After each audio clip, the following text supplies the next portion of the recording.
it that people prefer known hells to unknown heavens? You know why?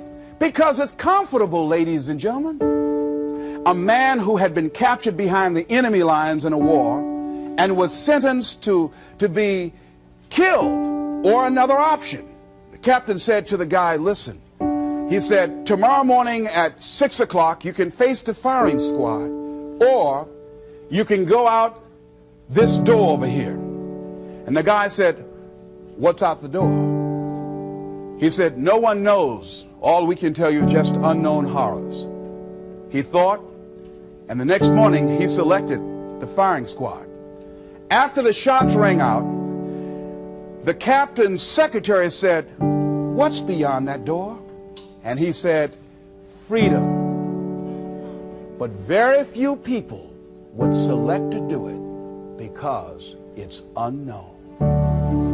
See, a lot of people never live their dreams. A lot of people never do the things they want to do. A lot of people stay on jobs where they're miserable. I read an article called, Is Your Job Making You Sick? Many of us choose an active living death.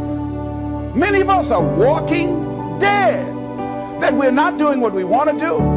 Many of us stay in relationships where we're dying together rather than growing and expanding and living together. We're miserable, but because we don't have the courage to see ourselves beyond that relationship that has turned toxic, we go through life living dead people. Now, you know, a lot of people say, I'm going to live my life one day when things get right. When I get all my bills paid. When I get my feet on the ground. I say, what have you been walking on? See, there are no problem-free moments. Always something there to build a case on why you can't move on, why you can't grow to the next level, why you can't begin to manifest your greatness, why you can't begin to live life on your terms. Always something there to block you, to keep you where you are, and keep you from beginning to develop your true greatness. Always some fear.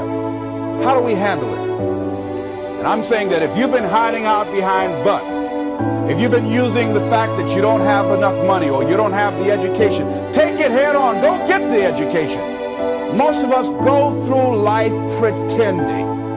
pretending that we're satisfied where we are, pretending that everything is okay, pretending that we don't have any special goals or ambitions or desires, when really deep down inside we do really want more.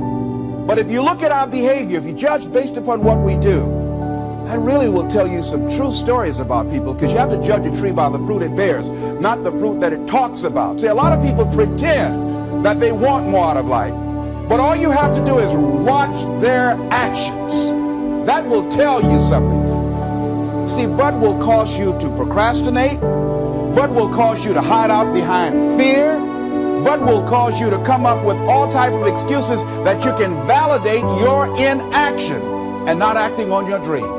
I was reading something the other day that talked about but. It says, but is an argument for our limitations. And when we argue for our limitations, we get to keep them.